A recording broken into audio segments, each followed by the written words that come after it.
The amber vine had never felt so suffocating. Seren adjusted the hem of her emerald dress for the 5th time, her fingers trembling against the delicate fabric as she scanned the crowded restaurant. Crystal chandeliers cast honeyed light across marble floors, and the murmur of conversation blended with the soft melody drifting from a piano in the corner. She should not have come. Her reflection stared back at her from the polished silver of her water glass. Brown hair swept into a careful twist. Minimal jewelry. The dress her sister had insisted made her eyes look like forest pools. "He is perfect for you," Mira had promised. Handsome, successful. From one of the old families. This could change everything, Seren. Everything. That word had been enough to make her agree. At 24, Seren had watched every female in her circle find their mates while she remained unclaimed, unmarked. The whispers followed her through the streets of Valanthos like shadows. Defective, cursed, unworthy. Perhaps they were right. The chair across from her scraped against the floor, and Seren's heart launched into her throat. He was handsome. That much was undeniable. Sharp features, pale blue eyes, dark hair slicked back with obvious care. His suit probably cost more than she earned in 3 months at the apothecary. "Seren, I presume?" His voice carried the bored drawl of someone who had already decided this encounter was beneath him. "Yes. You must be Dorian." She offered her hand. "It is lovely to meet." He did not take it. Instead, his gaze traveled down her body with the detachment of a man inspecting livestock at auction. His lips pressed into a thin line. Something cold flickered behind his eyes. My cousin failed to mention several details. Dorian settled into his chair without removing his coat. "How old are you?" 24. "And still unclaimed." It was not a question. Fascinating. The word dripped with derision. Heat crept up Seren's neck. The mate bond cannot be forced. It happens when fate decides. Dorian laughed, and the sound drew glances from nearby tables. "Yes, I have heard the poetry. But we both know what it means when a female reaches your age without a single alpha showing interest." Seren's hands curled into fists beneath the tablecloth. "Perhaps I have simply been selective." "Selective." He smiled, but there was no warmth in it. "Is that what we are calling it now?" A waiter approached, and Dorian ordered wine without consulting her. The most expensive bottle on the menu. He made a show of swirling it, sniffing it, savoring the first sip while Seren sat frozen. "I am going to be honest with you," Dorian said, loud enough for the surrounding tables to hear. "My family pressured me into this arrangement. Something about building bridges with the lower merchant class." "Lower." The word landed like a slap. "I had hoped," he continued, examining his manicured nails, "that you might at least be pleasant to look at. But this..." He gestured at her with a dismissive wave. "The dress is trying too hard. The hair is provincial. And those eyes, they are not forest pools, darling. They are mud puddles." Laughter erupted from a table of young nobles nearby. They had been listening. Of course they had been listening. Seren felt the burn of tears threatening to spill. Her wolf, the quiet presence that had never fully awakened inside her, whimpered with shared humiliation. "I should go," she whispered, reaching for her purse. "Yes, you should." Dorian did not even look at her. "Tell your sister that the next time she wishes to waste my evening, she should at least send someone who..." "Enough." The voice came from behind her, deep, commanding, laced with an authority that made every wolf in the restaurant instinctively lower their eyes. Seren turned, and the most powerful alpha she had ever seen rose from the table directly beside hers. He was not merely handsome, he was devastating. Tall, broad-shouldered, with dark hair that fell in careless waves across a forehead made for crowns. His jaw was sharp enough to cut glass, shadowed with the hint of stubble, but it was his eyes that stole the breath from Seren's lungs, golden, burning like twin flames in the candlelight. and they were fixed on Dorian with barely contained fury. "I believe," the stranger said, his voice a low rumble that vibrated through Seren's chest, "that the lady asked to leave." Dorian's face cycled through confusion, then recognition, then pure terror in the span of 2 heartbeats. The color drained from his cheeks. His wineglass slipped, splattering crimson across the white tablecloth. I did not realize. My lord, I had no idea you were. Clearly." The stranger stepped closer, and Seren watched Dorian shrink back like a pup facing a dire wolf. What I witnessed was a male with more arrogance than sense publicly humiliating a female who agreed to meet him in good faith. It was merely conversation, a misunderstanding. A misunderstanding. The golden eyes narrowed. "Then you will have no objection to apologizing. On your knees." The restaurant had gone silent. Every eye watched, every ear strained. Dorian's mouth opened and closed like a fish drowning in air. "Surely you cannot expect—" "I do not expect." The stranger smiled, and it was the smile of a predator who had already won. "I command." Something in his voice shifted. Power radiated from him in waves, pressing against Seren's skin like the heat from a bonfire. Her wolf, dormant for so long, suddenly stirred. Not with fear. With something else entirely. Dorian's knees hit the marble floor with a crack that echoed through the hushed room. "Forgive me," he choked out, his eyes fixed on the ground. "I spoke out of turn. I was cruel and thoughtless, and I beg your pardon." The words were directed at Seren, but his gaze never rose to meet hers. He was terrified, trembling. Whatever authority this stranger wielded, it was absolute. "Leave," the stranger commanded. "And if I ever hear of you treating any female with such disrespect again, I will ensure your family name becomes a cautionary tale." Dorian scrambled to his feet and fled without looking back. The heavy doors of the Amber Vine slammed behind him, and slowly the restaurant returned to its murmur of conversation. But Seren could not move. The stranger turned to her, and the fury in his expression melted into something softer, warmer. His golden eyes traced her face with an intensity that made her pulse stutter. "Are you all right?" The gentleness in his voice broke something loose in her chest. She nodded, not trusting herself to speak. "You should not listen to anything that fool said." He reached out, and his fingers brushed a tear from her cheek that she had not realized had fallen. "He is blind, and stupid, and clearly incapable of recognizing beauty when it sits before him." His touch sent electricity cascading down her spine. Her wolf surged forward with a keening sound that resonated in her very bones. What was happening? "I am Kale," he said softly. "Will you allow me to escort you home? The streets of Valanthos can be dangerous after dark." Seren should have refused. Should have thanked him politely and walked away. Should have protected what remained of her shattered dignity. Instead, she heard herself whisper, "Yes." The smile that transformed his face was worth every moment of humiliation that had preceded it. Neither of them noticed the hooded figure watching from the shadowed corner of the restaurant, nor the way cold eyes followed their departure with calculating interest. But by morning, the entire kingdom would know that the Alpha King had been seen leaving the Amber Vine with an unclaimed female from the merchant class. And those who had spent years positioning themselves for his throne would not let such a development go unanswered. The night air was cool against Seren's flushed cheeks as they walked through the lamplit streets of the upper district. Kale moved beside her with a fluid grace that seemed almost unnatural. Every step was measured, controlled, as if he was constantly aware of everything around him while simultaneously focused entirely on her. "You are quiet," he observed. "I hope I did not overstep." "Overstep?" Seren laughed softly. "You saved me from the most humiliating experience of my life.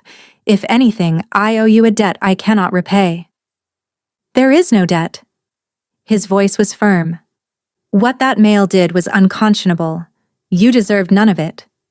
They walked in comfortable silence for a moment. The streets grew narrower, the shops more modest, as they approached the merchant quarter where Seren lived. "May I ask you something?" she ventured. "Anything." "Why did you intervene? A stranger's blind date gone wrong hardly seems worthy of a lord's attention." Kale stopped walking. Seren turned to face him, confused by the sudden tension in his posture. The golden flames in his eyes had intensified, burning with something that looked almost like pain. "You truly do not know who I am." It was not a question.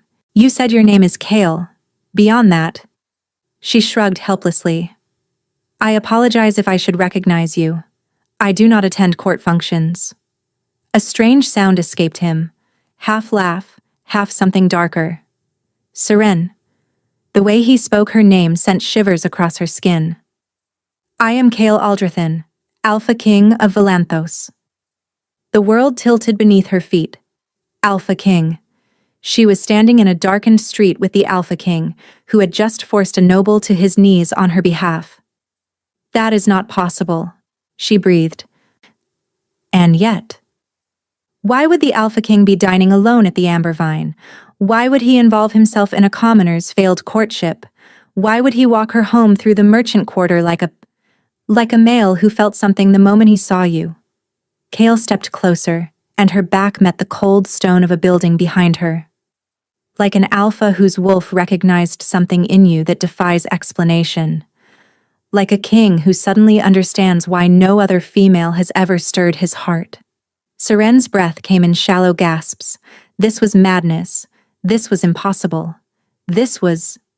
I felt it too, she whispered before she could stop herself. Kale's eyes flared with golden fire. His hand came up to cup her face, his thumb tracing the line of her jaw with devastating tenderness. "Then you understand why I cannot walk away from you tonight. Why I need to see you again. Why every instinct I possess is screaming that you are my king." The voice shattered the moment like a stone through glass. A male stepped from the shadows. Tall, silver-haired, with the bearing of a warrior and the expression of someone delivering grave news. "Corvin?" Kale did not release her face. "I gave explicit instructions not to be disturbed." "I know, my king. But the situation is urgent." The male's eyes flicked to Seren, then away. "The Council of Elders has convened an emergency session. Lady Seraphina of House Morthane has arrived in the capital. They are demanding your presence immediately." Seren felt Kale's entire body go rigid. "Seraphina," she repeated. The name tasted like poison on her tongue. "Who is Seraphina?" Kale closed his eyes. When he opened them again, the golden flames had dimmed to something that looked like despair. She is the female I have been betrothed to since birth. The alliance between our houses was sealed before I could walk." His voice was hollow. "The council has set our wedding date for 6 weeks from now." 6 weeks. Seren stepped back, breaking the contact between them. The cold rushed in where his warmth had been, and it felt like drowning. "I see." Her voice came out steadier than she expected. "Then I wish you happiness in your union, my king." "Seren, wait." But she was already walking away. Already fleeing down the darkened street toward her small apartment above the apothecary. Already telling herself that whatever she had felt was merely a moment of madness, a trick of candlelight and heightened emotion. She did not look back. She did not see the way Kale watched her go with devastation carved into every line of his face. She did not hear the vow he whispered into the night. "I will find a way, Seren. I swear it on my blood and my crown. This is not where our story ends." And she certainly did not notice the hooded figure from the restaurant, now standing on a nearby rooftop, already composing the message that would be delivered to Lady Seraphina before dawn. The Alpha King had found his true mate, and House Morthane would do whatever it took to ensure she never lived long enough to claim him. 3 days passed before Seren saw him again. She had convinced herself that their encounter was a fever dream. That the Alpha King had not truly looked at her, as if she were the answer to a question he had been asking his entire life. that her wolf had not howled with recognition the moment his fingers touched her skin. Then she found him waiting in the alley behind the apothecary at midnight. "You should not be here," she whispered, even as her traitorous heart soared at the sight of him. Kale stepped from the shadows, and the moonlight caught the sharp angles of his face. He looked different from the polished noble who had risen from that restaurant table. Worn, desperate, as if the 3 days apart had cost him something vital. "I have tried to stay away." His voice was rough. "I have attended council meetings and smiled at Serafina and pretended that my entire being is not consumed by thoughts of you. Then perhaps you should try harder." "I cannot." He moved closer, and Seren found herself backing against the weathered brick of her building. "Believe me, Seren. I have fought wars. I have buried my father. I have carried the weight of a kingdom since I was 19 years old. But I cannot fight this." His hand found hers in the darkness. The contact sent sparks racing up her arm. "What is this?" she breathed. "I believe it is the mate bond." Kale's golden eyes searched her face. "The true bond, the kind that appears once in a generation, if the old stories are to be believed. The mate bond." Seren had grown up hearing tales of the sacred connection between destined pairs, how it transcended politics and bloodlines, how it could not be denied without destroying both wolves involved. "But you are betrothed," she said weakly. "An arrangement made by my father before my birth. It holds no claim over my heart. The council will have to accept that their king has found his true mate." Kale brought her hand to his chest, pressing her palm flat against the thundering beat beneath. "Feel that. My heart has not raced like this since I was a boy facing my first hunt. You have awakened something in me that I thought was dead, Seren." She should have pulled away. Should have reminded him of his duty, his station, the impossible gulf between a merchant's daughter and a king. Instead, she leaned into him and let herself believe. The weeks that followed were stolen moments woven between the threads of their separate lives. He came to her in darkness, scaling the wall to her tiny apartment above the apothecary like a lovesick youth, rather than the most powerful alpha in the realm. They talked for hours about everything and nothing. He told her of the loneliness that came with a crown. She told him of the shame that came with being unclaimed. "You were never unclaimed," he murmured one night, his lips brushing her temple. "You were waiting. We both were." On the 14th night, beneath a canopy of stars on the rooftop where no one could see them, Kale asked permission to mark her. "The claiming bite," he explained, his voice trembling with restrained need. "It will seal the bond between us. Make it unbreakable. Even if the council tries to force the marriage to Serafina, they cannot override a true mate bond that has been physically claimed." Seren's pulse raced. "Where?" His fingers traced down her side, coming to rest on her hip just above the curve of her waist. "Here, where only I will ever see it, where it will remain our secret until I can announce you to the kingdom as my queen." "When?" she whispered. "The council meets in 3 weeks to finalize the wedding arrangements. I will reveal the bond then. I will show them the mark and invoke the ancient law that places a true mate above all political alliances." He cupped her face in his hands. "I will choose you, Seren. Before my court and my kingdom. I will choose you." She believed him. When his teeth sank into her hip, the pain was fleeting. What followed was an explosion of sensation that left her gasping. She felt him pour into her through the wound, his essence, his soul, his undying devotion. And in return, she gave him everything she had. Seren did not tell him about the other secret, the one she discovered 5 days later when the village midwife confirmed what her missed cycle and morning nausea had suggested. She was carrying the Alpha King's child. She would tell him after the council meeting, she decided. After he announced their bond. After the immediate danger had passed. She had no way of knowing that she would never get the chance. The night of the council meeting, Seren dressed in her finest gown and waited. Kale had arranged for Corvin, his most trusted beta, to escort her to the palace through a hidden entrance. She would wait in the antechamber adjacent to the Great Hall. When Kale revealed the mate bond, Corvin would bring her forward to stand beside her king. Her hands trembled as she touched the mark on her hip. It had healed into a beautiful silver scar, warm against her fingertips. Through it, she could feel Kale's presence like a second heartbeat. Strong, steady, unwavering. Tonight, everything would change. The palace corridors were deserted as Corvin led her through passages she had never known existed. The great hall's massive doors loomed before them, and beyond, Seren could hear the murmur of assembled nobles. "Wait here," Corvin instructed, guiding her into a small alcove hidden behind a tapestry. "When the king calls for you, I will come." She nodded, too nervous to speak. Through a gap in the heavy fabric, Seren could see a sliver of the proceedings. The hall was packed with wolves from every noble house in Valanthos. Candlelight blazed from 1,000 fixtures, and on the raised dais at the far end, Kale sat upon the throne of his ancestors. Beside him stood Seraphina of House Morthane. Even from this distance, Seren could see that the woman was stunning. Hair like liquid silver cascading down her back. A gown of ice-blue silk that seemed to glow against her porcelain skin. Features so perfectly symmetrical, they might have been carved by a master sculptor. Seren's hand moved instinctively to her belly.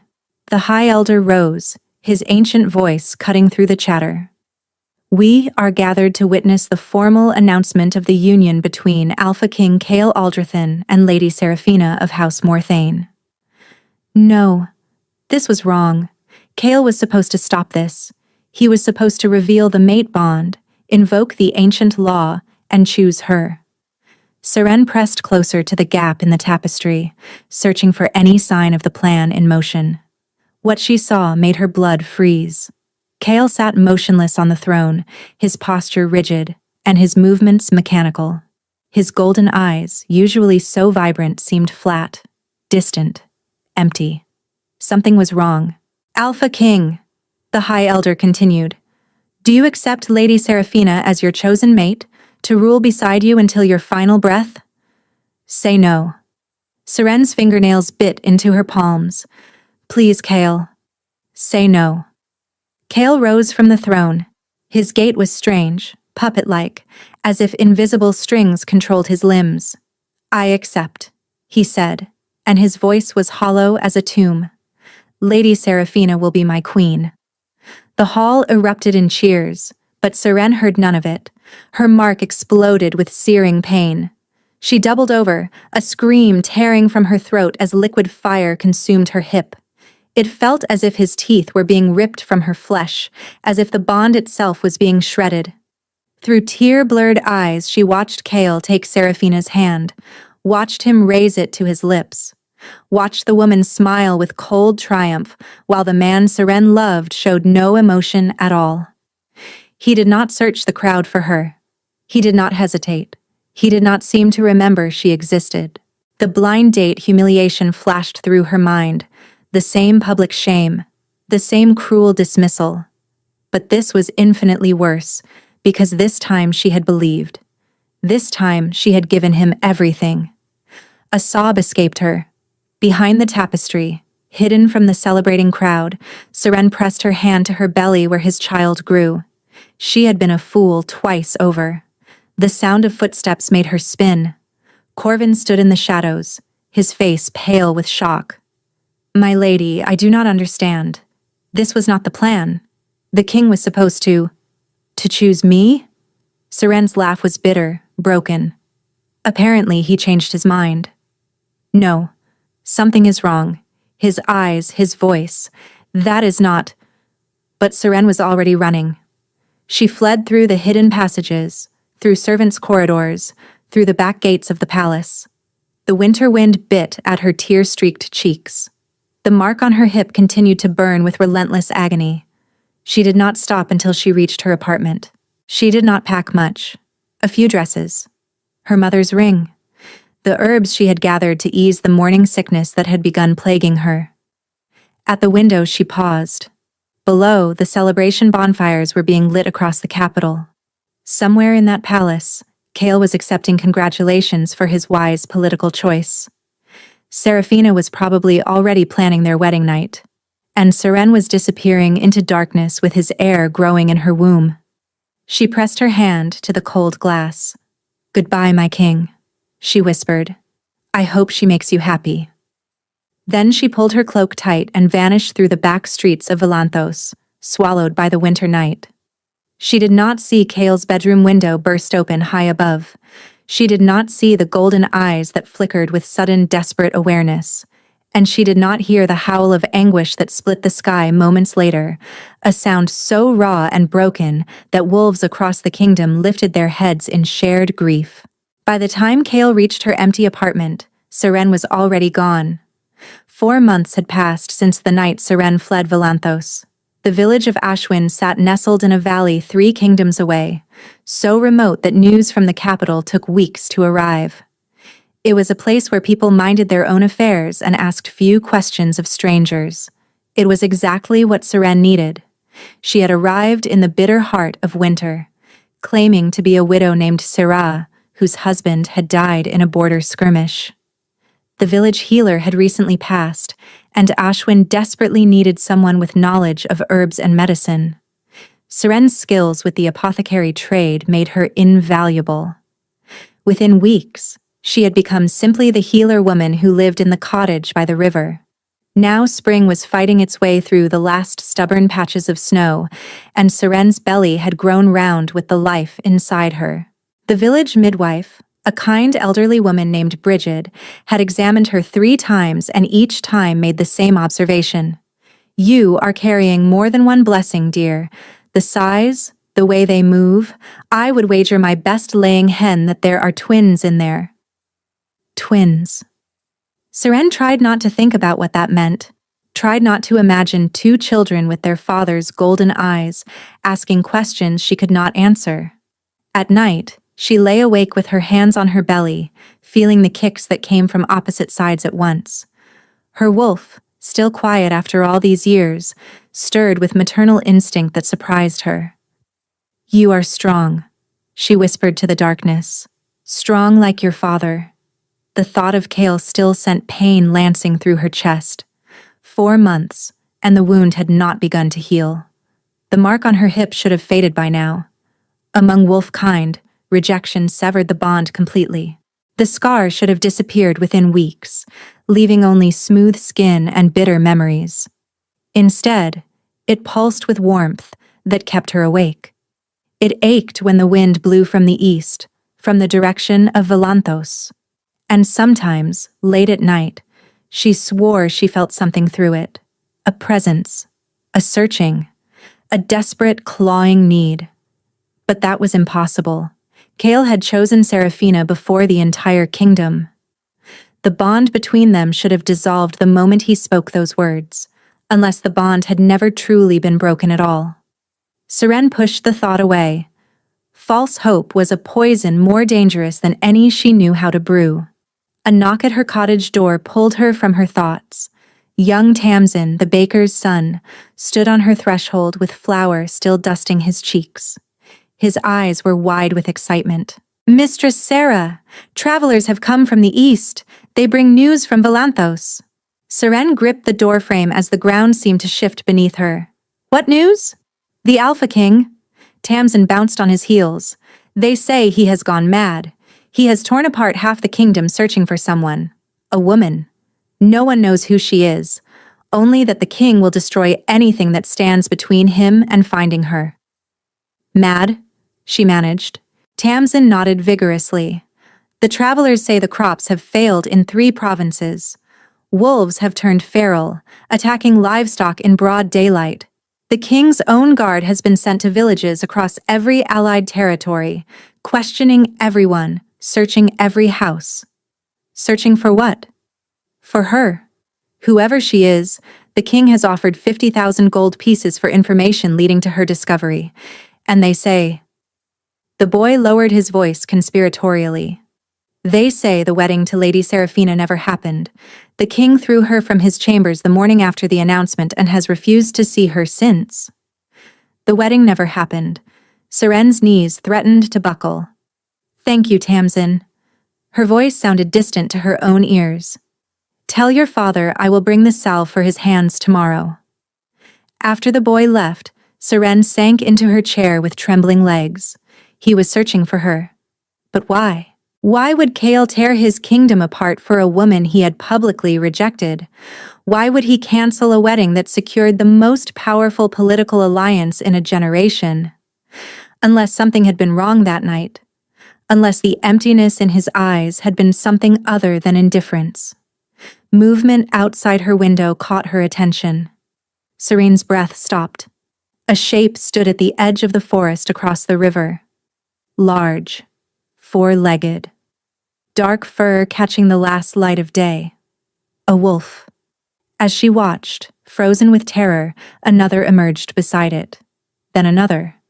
4 massive wolves, their amber eyes fixed on her cottage with an intelligence that was anything but animal. They had found her. The mark on Seren's hip exploded with heat. She gasped, stumbling away from the window as pain radiated through her body. This was nothing like the dull warmth she had grown accustomed to. This was searing, overwhelming, as if molten iron had been pressed against her flesh. And beneath the pain, she felt something else. A presence, vast and desperate, pushing against the edges of her consciousness. Her babies kicked violently, movements coming from both sides at once. No, Seren breathed, both hands flying to her belly. No, no, no. He was close. Not just his wolves, him. And Seren had nowhere left to run. Seren's eyes darted around her small cottage, calculating escape routes. The back door led to the forest, but if wolves were already watching, they would run her down before she made it 50 yards. The root cellar was hidden beneath a rug, but a wolf's nose would find her within minutes. She was trapped. A heavy knock shook the front door. Seren's heart stopped. The wolves she had seen were in their animal forms. They could not knock. Which meant someone in human form stood on her threshold. Another knock, more insistent. Mistress Sarah? A male voice, vaguely familiar.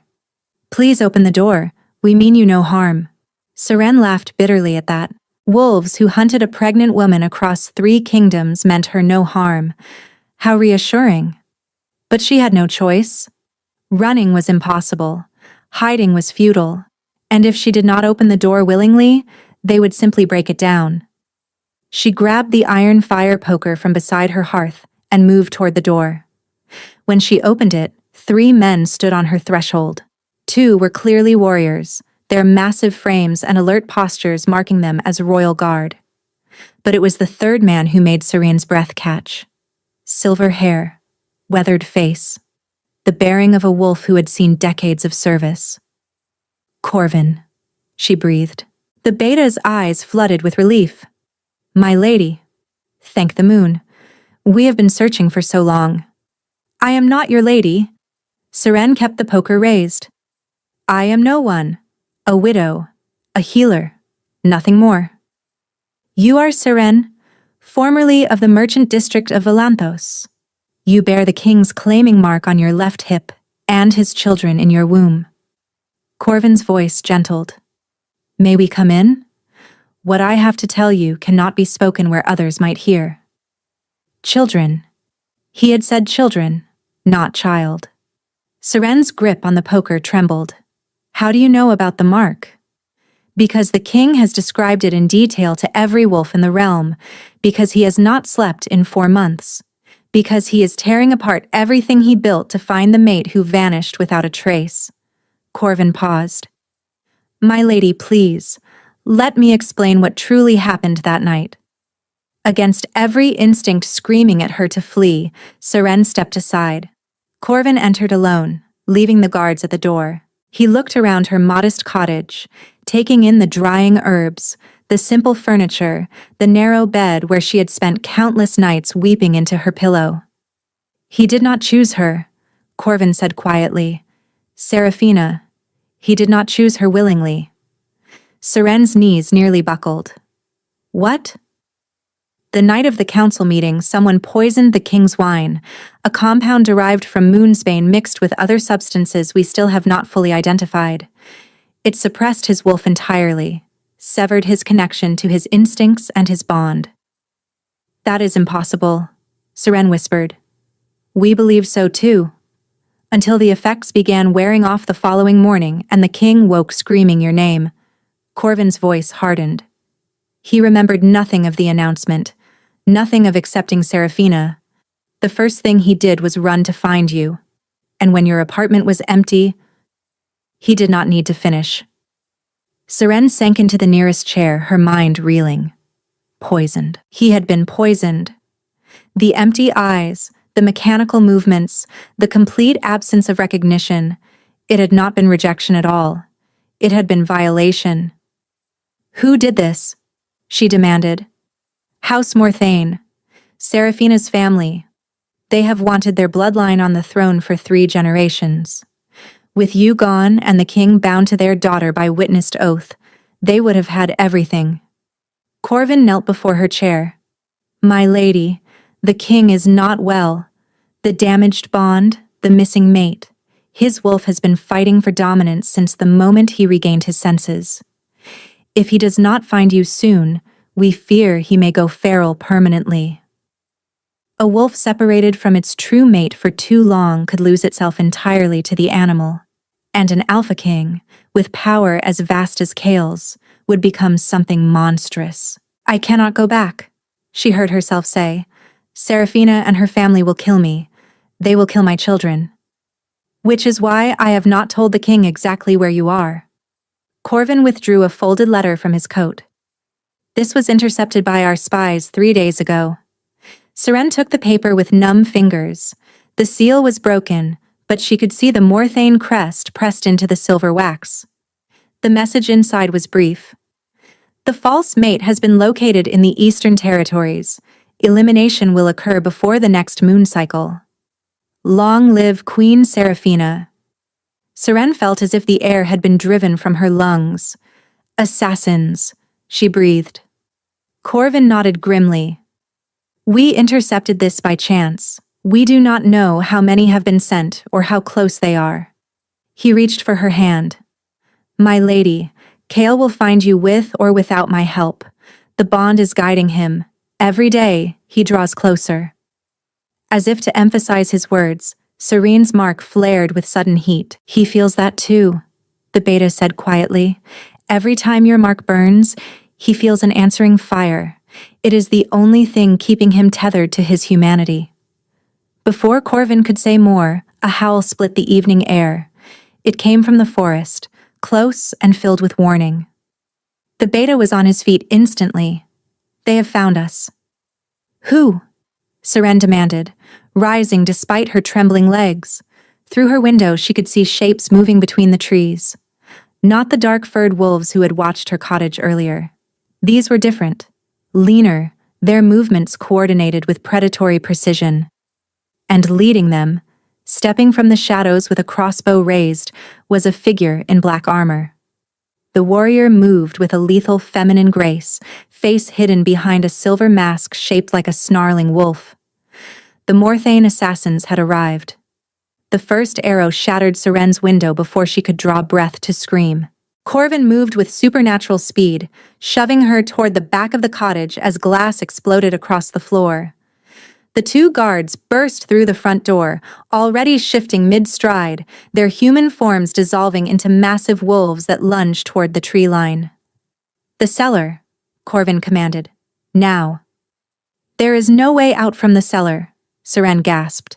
You only need to survive until the king arrives. He is close. I can feel him through the pack bond. Another arrow punched through the wooden wall, embedding itself inches from Serene's head. Dark liquid glistened on its tip. Poison. They are not trying to capture me, she realized aloud. They are trying to kill me quickly. Corvin's jaw tightened. The Morthanes cannot afford witnesses. He pulled a long dagger from his belt and pressed it into her hands. The blade is silver-edged. It will wound even a shifted wolf. Use it if you must." Before Seren could respond, a howl of pain erupted from outside. One of the guards, she realized. Then terrible silence. Corvin's eyes flickered amber, his wolf rising to the surface. "Stay hidden.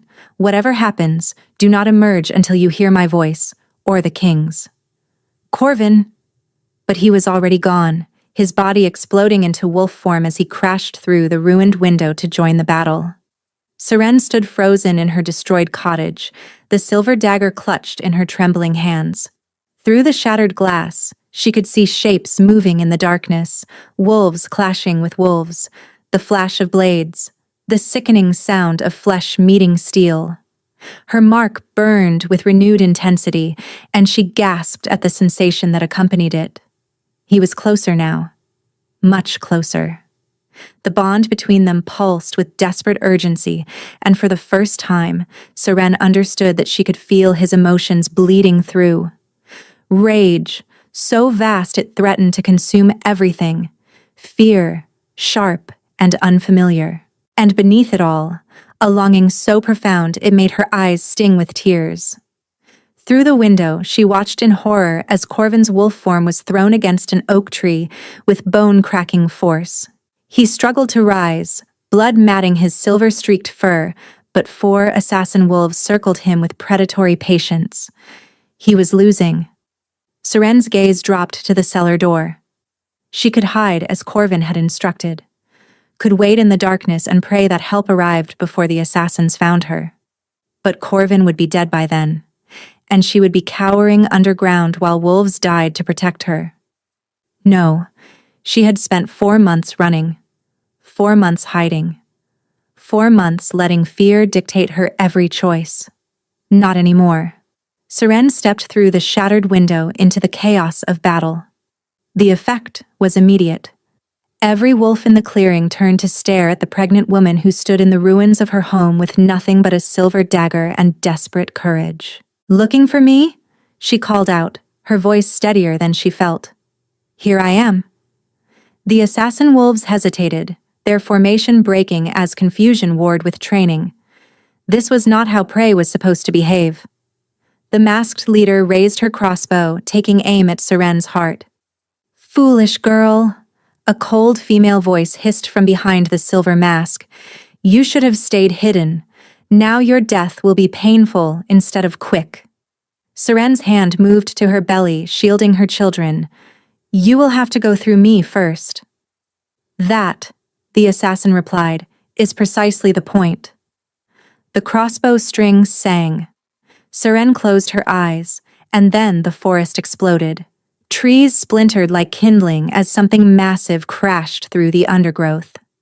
The ground shook with the force of its approach. The assassin wolves scattered in pure terror. The masked woman spun toward the sound, her crossbow swinging to track the new threat. She was not fast enough.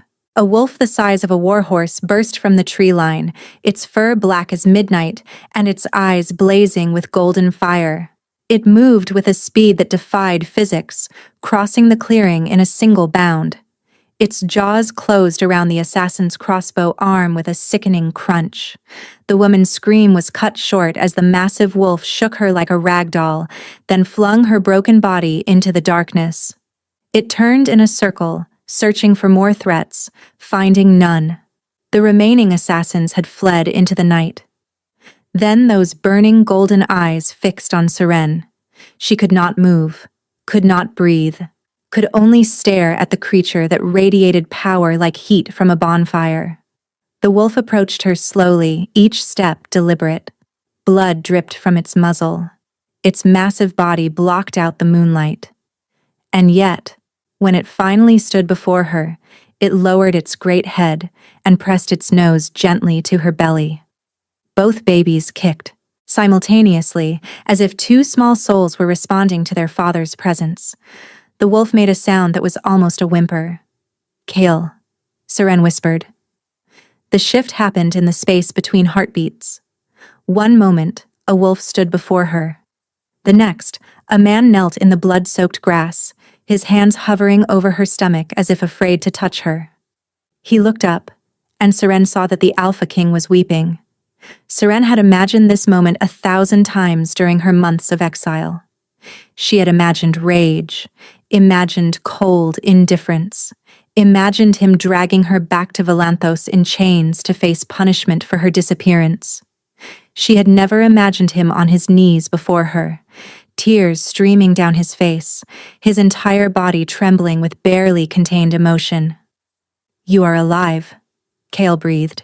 His voice was raw, broken, as if he had been screaming for months. "You are alive, and you are—" His eyes dropped to her swollen belly.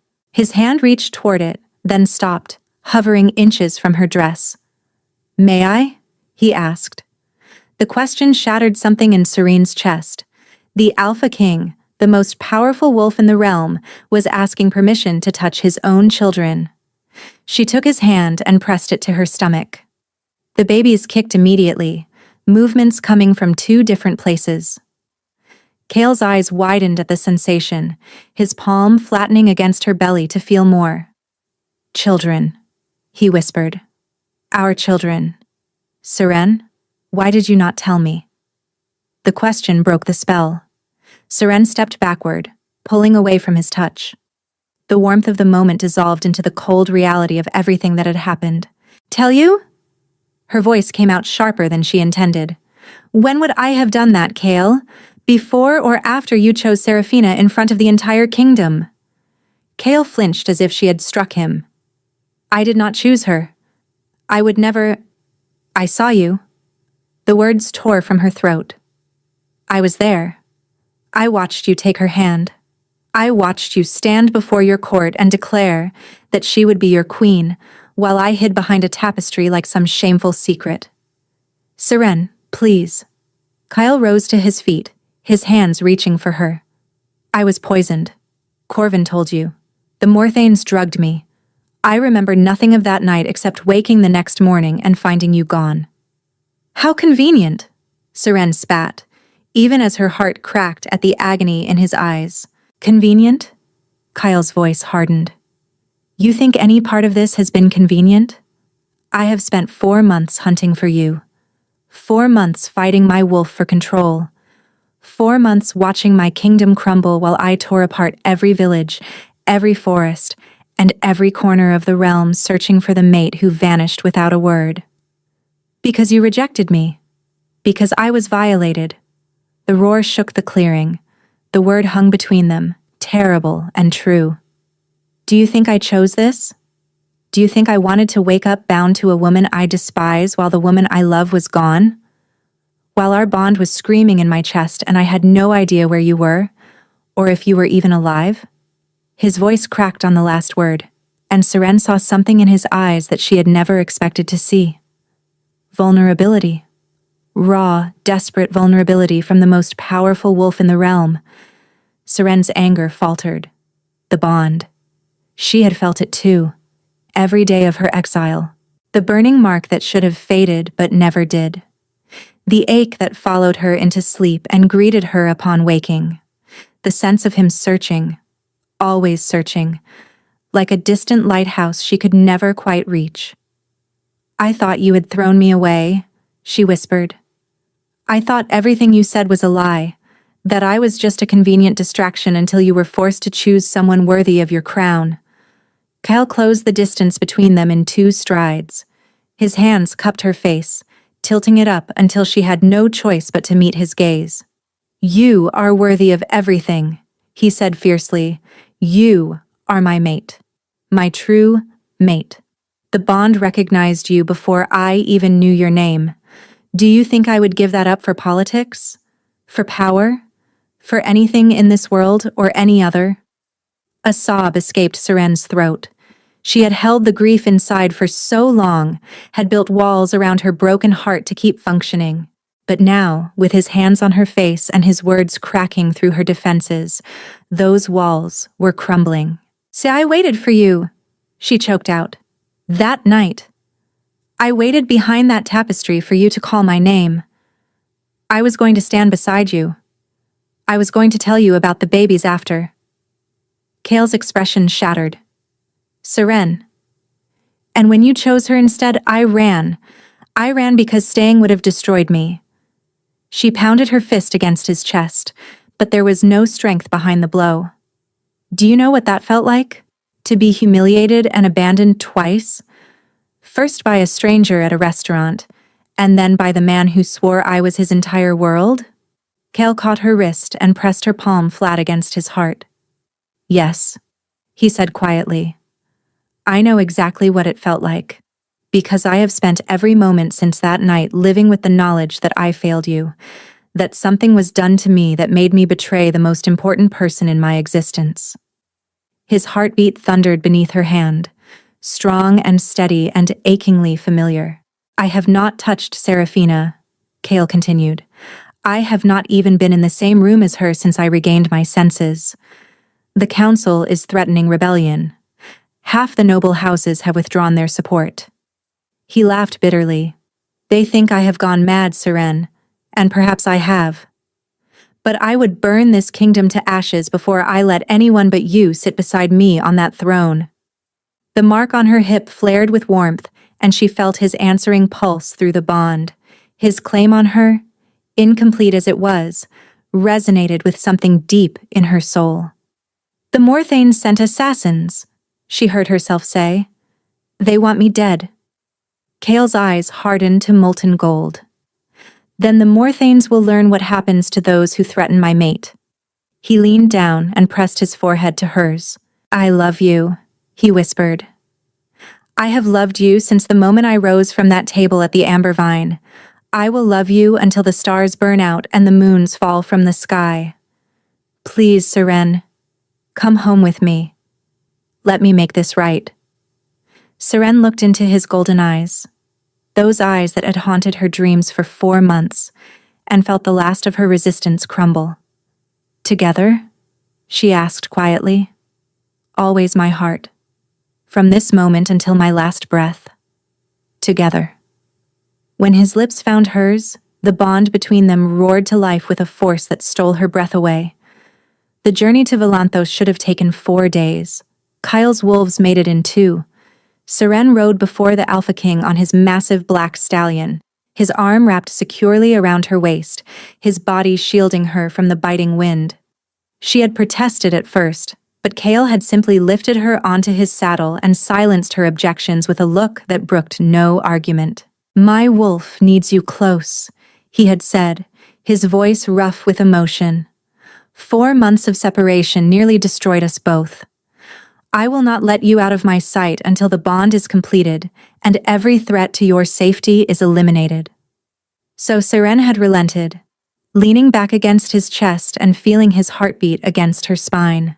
The babies seemed to approve of the arrangement, settling into peaceful stillness for the first time in weeks. As they rode through the night, Cale told her everything. He told her about waking from the drugged haze to find Serafina in his chambers, attempting to consummate a union he had no memory of agreeing to. About the horror that had flooded through him when he realized what had been done. About throwing her from his rooms and ordering her confined pending investigation. He told her about the search that had consumed every waking moment since. The wolves sent to every corner of the kingdom. The sleepless nights spent poring over maps and reports. The way his control had frayed with each passing day until his own advisors feared to be in the same room with him. My wolf knew you were alive, he murmured against her hair. The bond never broke, not truly. Every time I tried to accept that you might be gone forever, I would feel a pulse of warmth from the mark I gave you. And I knew. I knew you were out there somewhere, waiting for me to find you. Serene's hand moved to cover his where it rested on her belly. I felt it too. The burn that never faded. The dreams that felt more real than waking. Kyle stiffened behind her. You dreamed of me? Every night. You came to me in moonlit forests. You spoke to me in words I could somehow understand. You told me you loved me, that you would find me, and that nothing would keep us apart. Those were not dreams. Kyle's voice was hoarse. My wolf. When I slept, he would reach for you through the bond. I thought I was only imagining it, but if you actually felt... He trailed off, overcome. Serene turned in the saddle to look at him. In the silver moonlight she could see the shadows under his eyes, the gauntness of his cheeks, the evidence of months of suffering etched into every line of his face. "We have both been through so much," she whispered, "apart when we should have been together." Kale's hand came up to cup her face. "Never again," he vowed. "Whatever comes next, we face it as one." He leaned down and pressed his lips to hers. The kiss was gentle at first, tender and questioning. But when Seren's hand curled around the back of his neck, pulling him closer, something ignited between them. The bond roared with renewed strength. Seren gasped against his mouth as sensation flooded through her. His emotions crashed into hers with overwhelming force. Love, desperate and all-consuming, desire, barely held in check. And beneath it all, a fierce protectiveness that wrapped around her like armor. When they finally broke apart, both breathing hard, Kale's eyes were blazing gold. "Soon," he promised, his voice rough with restrained need. "When you are safe, when our enemies are destroyed, I will complete the bond properly and you will never doubt my devotion again." They reached the outskirts of Valanthos as dawn painted the sky in shades of amber and rose. The capital city spread before them, its ancient spires reaching toward the heavens. But something was wrong. Smoke rose from several quarters of the city. The distant sound of shouting reached their ears. And on the great banner that flew above the castle gates, the royal crest had been replaced by the silver serpent of House Morthane. "No," Corvin breathed from behind them. "They would not dare." Kale's arm tightened around Seren as a growl built in his chest. "They have taken the castle." "How is that possible?" Seren demanded. "You have been gone only 2 days. The Morthanes have been planning this for years. Perhaps decades. They did not just want me to marry Seraphina. They wanted to replace me entirely." A rider emerged from the city gates, galloping toward them at reckless speed. One of Kale's scouts, his face ashen with fear. "My king," he gasped. "The Morthanes struck at midnight. They had allies within the guard. Lord Valdric Morthane has declared himself regent, claiming you have gone feral and are unfit to rule. Lady Seraphina has been named queen." A snarl tore from Kale's throat. "There is more." The scout's voice trembled. "They have taken hostages, the servants who remained loyal to you, the guards who refused to bend the knee. They are to be executed at midday as traitors. All 43 of them." A chill raced through Seren's veins. "Including the old woman from the apothecary district," the scout continued. "The one they say helped Lady Seren during her time at the capital. Mira, her sister." The name struck Seren like a physical blow. Mira, who had arranged the blind date that led to everything. Who had visited her apartment the morning before she fled and found it empty. Who must have spent 4 months wondering if her sister was alive or dead. "We have to save them," Seren said fiercely. Kale looked down at her. "Seren, you cannot enter that city. If the Morthanes capture you, if we do nothing, 43 innocent people die, including my sister." Seren met his gaze without flinching. "I will not have their blood on my hands, Kale. I will not let Mira die because she once tried to help me find happiness." For a long moment the Alpha King was silent. Then, slowly, a fierce smile spread across his face. "My queen," he murmured. "Even now, you think of others before yourself." He turned to address the army of wolves assembled behind them. "The Morthanes believe they have won. They believe their treachery has succeeded, that their false queen sits secure upon a stolen throne." His eyes blazed with golden fire. "They are wrong." A howl rose from the assembled wolves, hundreds of voices joining in a chorus of fury and loyalty. "Today, we take back what is ours. Today, we show the traitors what happens to those who threaten our king, our true queen, and the heirs she carries." The army surged forward, a tide of fur and fang and righteous rage. And at its head, with his mate held close against his heart, the Alpha King rode to reclaim his throne. The battle for Valanthos was brutal and swift. The Morthanes had expected resistance. They had not expected an army of wolves driven by 4 months of rage and the primal need to protect their king's mate and unborn heirs. Seren watched from a protected position on the hillside as Kale led the charge. Even from this distance she could feel his fury through the bond, a blazing inferno that scorched through her veins. His wolf form was terrible to behold, a shadow of death that tore through the Morthane defenders like parchment. Within an hour, the outer walls had fallen. Within 2, the castle gates lay in splinters. But as the sun climbed toward its midday peak, a messenger came running with news that made Seren's heart seize. "My lady, Lord Valdric has barricaded himself in the great hall with the hostages. He says if the king does not surrender himself, he will execute them all, starting with your sister." Seren was moving before she consciously decided to, ignoring the protests of the guards Kale had left to protect her. Her body ached from the journey, her back screaming with the strain of carrying twins, but none of that mattered. She had to reach the great hall. The castle corridors were chaos. Bodies of fallen wolves littered the stone floors. The scent of blood hung thick in the air. But Seren pushed through it all, following the pull of the bond toward where she knew Kale would be. She found him at the doors of the great hall, held back by Corvin and 3 other wolves. "You cannot go in there," Corvin was saying. "It is exactly what Valdric wants." "If I do nothing, innocent people die," Kale replied, his voice ragged. Seren pushed through the guards. "Kale." He spun at the sound of her voice. "Seren, what are you doing here? I told you to stay." "I know what you told me." She stopped before him, tilting her chin up defiantly. "And I am telling you that I will not hide while others die in my place. This is not your fight." "It became my fight the moment the Morthanes decided I was an obstacle to their ambitions." Seren placed her hand on his chest. "And it became my fight the moment I fell in love with you." Kale's breath caught. "I love you," she said. "I loved you when I thought you had betrayed me.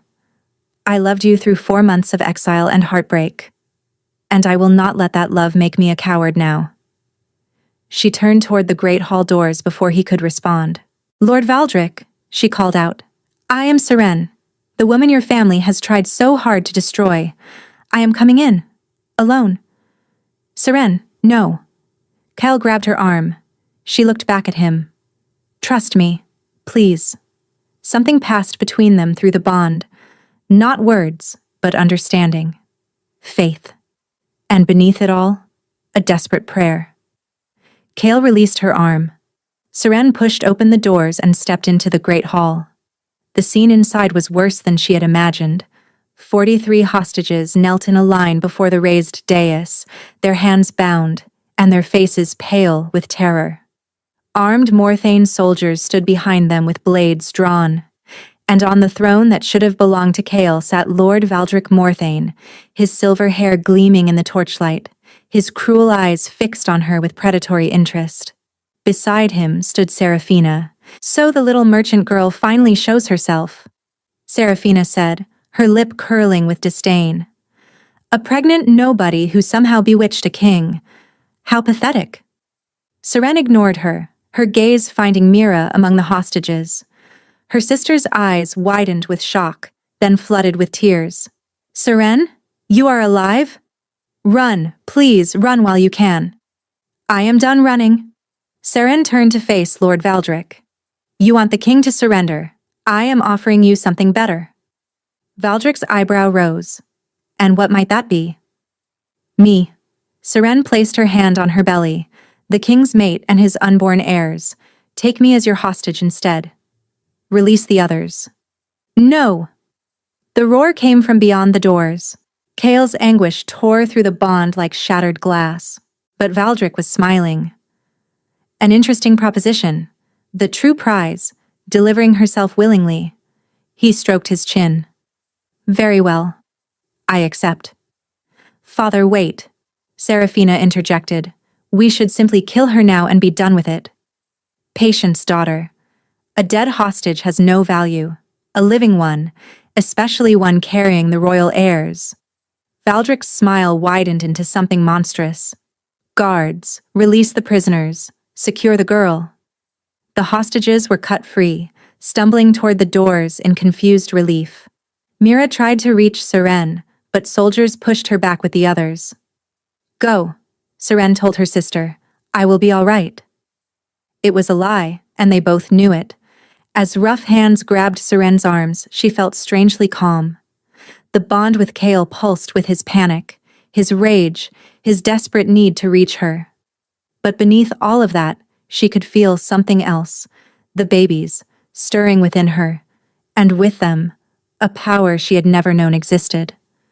Something ancient, something vast, something that had been sleeping inside her bloodline for generations, waiting for this moment to awaken. Now then, Valdrick said, rising from the stolen throne. He drew a sword that gleamed with an unnatural silver sheen, moon's bane-coated steel.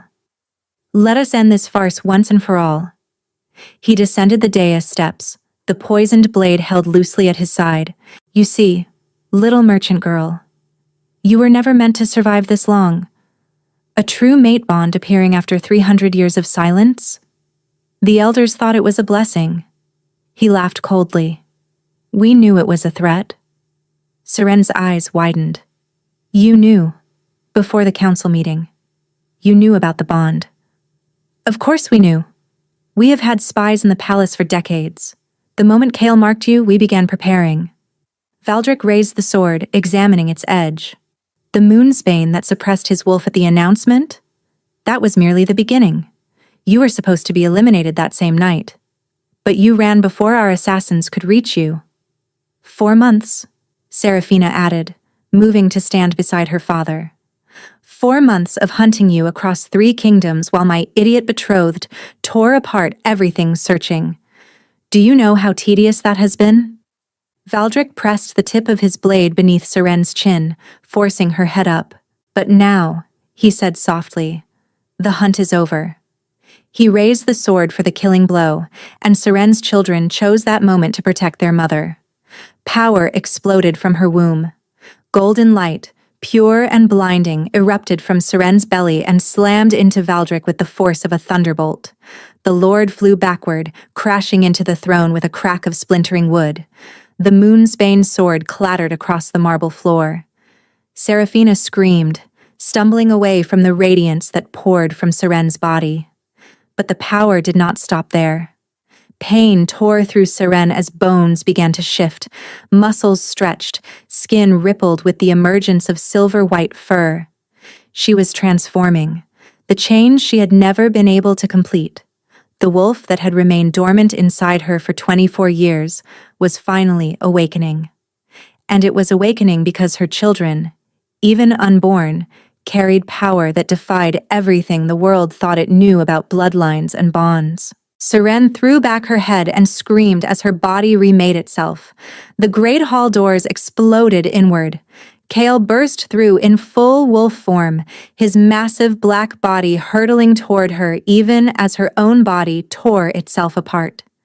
His howl shook the rafters, a sound of pure anguish and protective fury. Morthane's soldiers rushed to intercept him.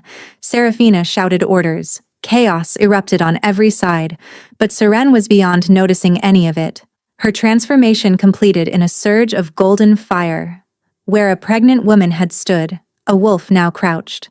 Her fur was the color of starlight, her eyes blazing with amber flames that matched her mate's. She was smaller than Kale's massive form, but no less magnificent, and she was furious. Valdrick had risen from the ruins of the throne, blood streaming down his face. He lunged for the fallen moonsbane sword. Seren moved faster, her jaws closed around his wrist before his fingers could touch the hilt. She bit down with all the strength her newborn wolf possessed. Valdrick screamed as bones shattered. Seren flung him aside and turned to face Serafina, who stood frozen with terror. You tried to take everything from me. Seren's voice echoed through the bond, and somehow, impossibly, everyone in the hall could hear it.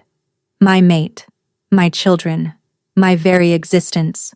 Now you will answer for your crimes. Serafina tried to run, She made it 3 steps before Kale's massive form blocked her path. His golden eyes burned with the same terrible fury that blazed in Seren's. The remaining Morthane soldiers threw down their weapons and fell to their knees in surrender. The battle was over. Kale shifted back to human form, his naked chest heaving with exertion. He crossed the hall to where Seren still stood in wolf form, her silver fur matted with Valdric's blood. "My love," he said softly, kneeling before her. "My brave, impossible love. Can you shift back?" Seren felt the change ripple through her, easier this time.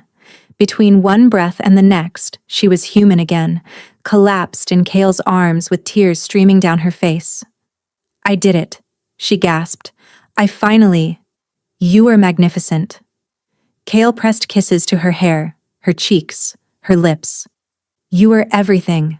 My queen, my warrior, the mother of miracles." His hand found her belly, and to both their amazement, the babies kicked strongly beneath his palm. "They saved us," Seren whispered. "Our children. They protected me when I could not protect myself." Kale's eyes glistened. "Of course they did. They are their mother's children." Corvin's voice cut through the moment. "My king. Lord Valdric and Lady Seraphina await your judgment." Kale rose, helping Seren to her feet. Together, they faced the defeated Morthanes. "Valdric of House Morthane," Kale announced, his voice ringing through the hall. "You are charged with treason, attempted regicide, conspiracy against the crown, and attempted murder of the true queen and heirs of Valanthos. The sentence is death." Valdric spat blood at their feet. "You will regret this, boy. Other houses will rise. You cannot—" "Silence him," Kyle commanded. Guards dragged the lord away, his threats dissolving into muffled fury. Kale turned to Seraphina, who had fallen to her knees, weeping. "Please," she begged. "I was only following my father's orders. I never wanted—" "You wanted a crown that was never yours to claim." Kale's voice was ice. "You participated in poisoning your king, conspired to murder his true mate, and attempted to steal his throne. You will be stripped of your name and your wolf. You will be exiled to the frozen wastelands beyond the northern border. And you will live out your days knowing that everything you schemed for has turned to ash." Seraphina's screams echoed through the great hall as guards dragged her away. Then there was silence. Kyle turned to Seren, and the hardness in his expression melted into something soft, something reverent. "My queen," he said, loud enough for everyone to hear. "Will you stand beside me and help me heal what has been broken?" Seren took his hand. "Always." The moon hung full and heavy over Valanthos as Kale led Seren to the royal chambers. The kingdom was beginning to heal. The Morthane loyalists had been rounded up and were awaiting trial. The hostages had been reunited with their families, including Mira, who had not stopped crying since embracing her sister in the Great Hall. The damage to the city was being repaired, and the people were emerging from their homes with hope renewed. But one final piece remained incomplete. "The bond," Kale said softly, closing the chamber doors behind them. "It needs to be finished, properly, if you will have me." Seren looked at the man who had risen from a restaurant table to defend her honor, the king who had torn apart his kingdom to find her, the wolf who had faced down assassins and traitors, and his own counsel for the chance to love her. "I will have you," she said. "I have always been yours, Kale, from the moment we met." He crossed to her in 2 strides and cupped her face in his hands. "Then claim me," he whispered. "Make it complete." He tilted his head, baring his throat to her in the ancient gesture of a wolf offering himself to his mate. Seren understood instinctively what to do. Her wolf rose within her, no longer dormant, guiding her movements as she pressed her lips to the spot where his neck met his shoulder. Her teeth sank into his flesh. The bond exploded between them. It was not pain. It was completion. 2 halves of a single soul finally becoming whole. Seren felt Kale's essence pour into her as hers flowed into him. Every memory, every emotion, every secret corner of their hearts laid bare to each other. She saw the night of the blind date through his eyes, how he had noticed her the moment she entered the amber vine, the way the candlelight caught her hair, the nervous hope in her expression. How his wolf had surged forward with a recognition so powerful it had nearly driven him to his knees. How watching Dorian humiliate her had filled him with a rage so vast he could barely contain his shift. She felt his devastation when he had woken from the moon's bane haze. The horror of finding Seraphina in his chambers. The soul-deep wrongness of knowing something had been taken from him that he could not name. And then the memory of her, crashing through the fog like sunlight through storm clouds, and the screaming, clawing need to find her that had consumed every moment since. She saw herself through his eyes. Not a rejected merchant's daughter, not an unclaimed female, not a nobody, but a woman of extraordinary courage and compassion. A healer who had captivated a king with her kindness and fierce spirit. The mother of his children, his fated mate, chosen by destiny itself. The most precious soul in his entire existence. And he saw himself through hers. Not a king who had failed her, but a man who had fought against impossible odds to find her.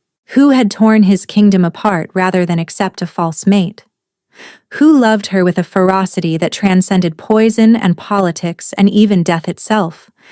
When Seren finally released him, they were both trembling. "My queen," Kale breathed, pressing his forehead to hers. "My king," she answered. Outside their window, wolves across the capital lifted their voices in a howl of joy. In the months that followed, Volanthos flourished as it had not in generations. The true mate bond between the Alpha King and his queen radiated peace and stability throughout the realm. Crops that had withered under the weight of Kale's suffering grew abundant. Wolves who had turned feral returned to their senses. The noble houses that had wavered in their loyalty fell over themselves to pledge allegiance to the royal couple. Seren took to her role as queen with a natural grace that surprised everyone except Kale. She established healing houses throughout the kingdom, ensuring that even the poorest citizens had access to medical care. She advocated for the merchant class, building bridges between the nobility and the commoners who had always been overlooked. And she never forgot the lesson of her blind date, that a person's worth was not determined by their bloodline or their status, but by the content of their heart. And on a warm evening, as summer melted into autumn, Queen Seren of Volanthos gave birth to twins, a boy with his father's dark hair and his mother's healing gift, who would one day become the greatest alpha the kingdom had ever known. A girl with silver-white fur when she shifted and eyes that already gleamed with amber fire, who would grow to be a warrior queen in her own right. Kale held his children with tears streaming down his face, his massive warrior's hands impossibly gentle. "Thank you," he whispered to Seren, who lay exhausted but radiant in their bed. "For fighting for us. For believing in us, even when I gave you every reason not to." Seren reached up to touch his face, her fingers tracing the claiming mark on his throat. The mark that matched the one on her hip. Both now healed into beautiful silver scars that proclaimed their bond to all who saw them. "I never stopped believing," she said softly. "Even in the darkest moments, something inside me knew. We were always meant to find our way back to each other." Kale leaned down to kiss her, their children nestled safely between them. "Always," he agreed. "In this life and every life that follows. You are my heart, Seren, my mate, my home." Outside their window, the wolves of Volanthos lifted their voices in a howl of celebration. And in the great tapestry of the kingdom's history, a new chapter was woven. The story of a woman humiliated on a blind date who found her destiny in the eyes of a king. Of an alpha who rose from a restaurant table and changed the course of both their lives. Of a bond that could not be broken by poison or politics, or even the cruelest twists of fate. They had found each other against all odds, and they would never be parted again. Thank you so much for listening. I hope you enjoyed this story.